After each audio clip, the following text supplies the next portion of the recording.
Ok les amis, nous allons nous pencher sur les variations de prix impulsives et la protraction du marché. Des idées très similaires, mais singulièrement différentes. Je vais d'abord parler des variations de prix impulsives. Une variation de prix impulsive serait quelque chose comme ça. Nous avons donc un prix d'impulsion à la baisse, puis une autre impulsion à la hausse, et nous avons une autre impulsion à la baisse, et une autre impulsion à la hausse, suivie d'une impulsion à la baisse et d'une impulsion à la hausse plus élevée, d'impulsion à la hausse. Ensuite, nous avons une autre impulsion à la baisse, suivie d'une autre impulsion à la hausse, suivie d'une impulsion à la baisse, une autre impulsion à la hausse, et enfin une autre impulsion à la baisse. Nous avons donc des oscillations de prix allant d'un haut vers un bas à un autre haut vers un autre bas, d'un haut à un bas à un autre haut vers un autre bas, d'un haut à un bas, d'un haut à un bas, d'un haut à un bas, d'un haut à un bas. Lorsque vous observez l'action des prix, vous devez penser en termes de variation de prix impulsive, parce qu'à l'intérieur des oscillations de prix impulsives, il vous donnera beaucoup de détails. Maintenant, il existe plus petites, plus spécifiques, qui ont beaucoup plus d'influence, sur le marché sous la forme d'une manipulation ou de manipulation ou de tenue de marché, manipulation. Ainsi, nous allons retirer tout cela et nous concentrer principalement sur la manipulation du marché. Concentrons-nous principalement sur la protraction. Si nous regardons le marché avec les mêmes idées que nous venons d'illustrer, à chaque mouvement de prix impulsif, et qu'on y ajoute l'heure de la journée, en maintenant la touche contrôle enfoncée et en tapant sur Y sur votre clavier, vous ajouterez les délimitations verticales pour l'heure GMT. Donc 0 GMT, ligne verticale, à un autre jour en gros. Lorsque nous voyons ceci, d'accord, nous pourrons alors nous pencher sur les sensibles au temps, les variations de prix impulsives et sensibles au temps, ce qui est protraction du marché. La protraction du marché est sensible au temps. Il s'agit d'un mouvement de prix impulsif qui est très sensible au moment de la journée. Il y a 3 mouvements principaux mouvements de marché protraction tous les 24 heures. Le premier est le taux de change à 0 heure GMT. Vous verrez un petit mouvement vers l'avant ou vers l'arrière, en d'autres termes, le bas à la hausse ou à la baisse à ce moment-là, de délimitation dans le temps. Vous en voyez un ici, il se négocie à la baisse en s'en éloignant, puis il remonte. Nous en voyons un ici qui se négocie à la baisse, puis à la hausse.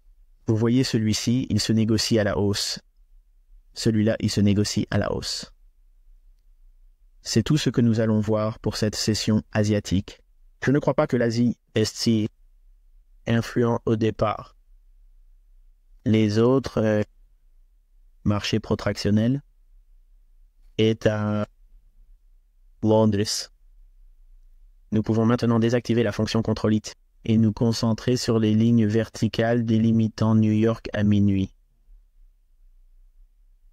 Initialement, juste après minuit à New York, ce jour-là, nous avons un mouvement de marché à la hausse.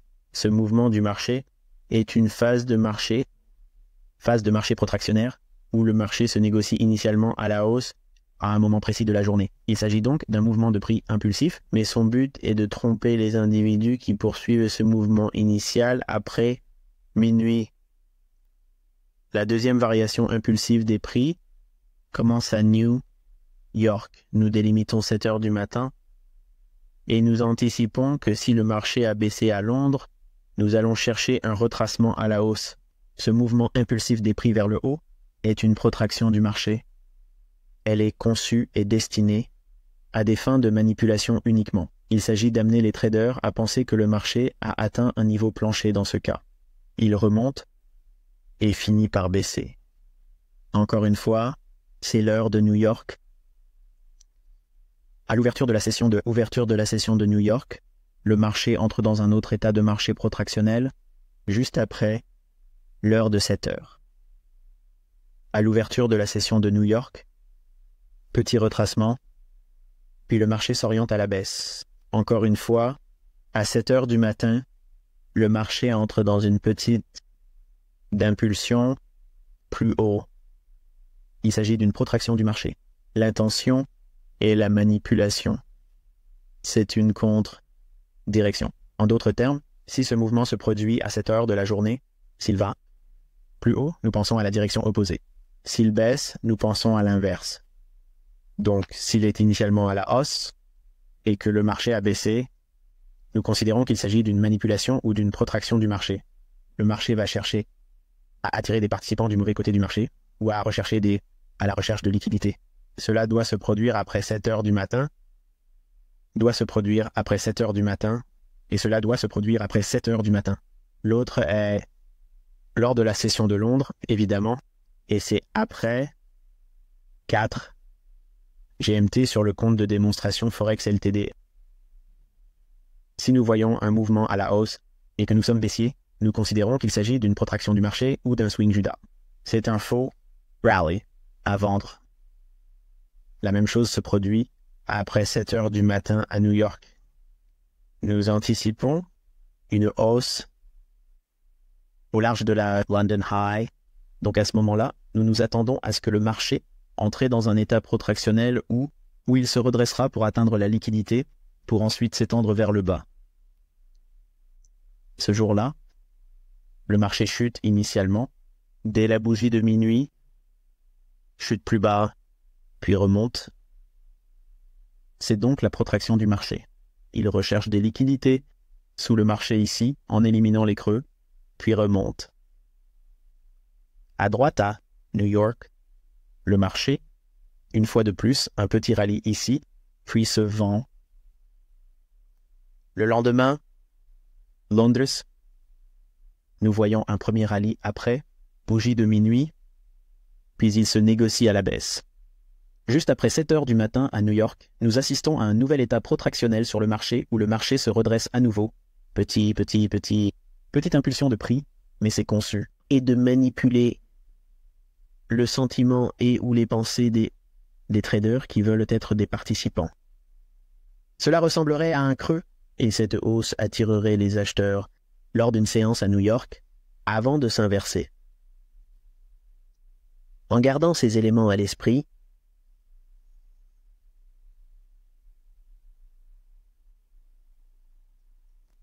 nous pouvons regarder le marché dans le contexte de ce que nous avons partagé jusqu'à présent pour ce mois.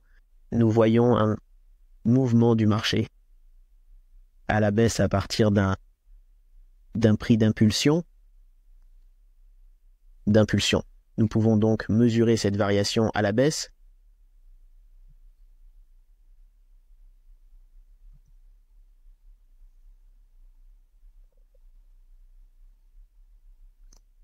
À partir du haut, nous pouvons utiliser celui-ci. C'est le plus haut, jusqu'à ce bas, et il remonte au-dessus de l'équilibre. Nous entrons donc dans un marché premium au niveau de retracement de 62%.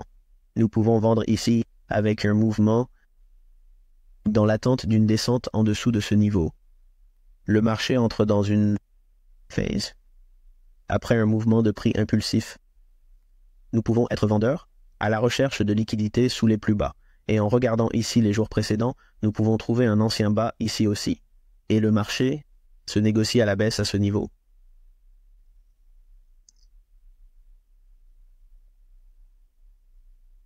Le marché fait un autre mouvement de prix impulsif ici. Dans ce contexte, le marché se reprend avec un nouveau mouvement à la hausse. Lors de la session suivante à Londres, le marché se trouve dans la phase Judas de baisse, ou phase de protraction du marché. Les traders se trompent en pensant que le cours va baisser dans un premier temps, puis il remonte et remonte jusqu'à la session de New York, en plein dans. Dans un marché premium, donc, nous mélangeons des variations de prix impulsives et l'heure de la journée. Nous revenons à l'équilibre. La protraction du marché ici même. Et ensuite, il s'étend vers le bas en prenant des stops en dessous des points bas ici et en visant les stops en dessous de ces planchers égaux qu'ils accumulent ici.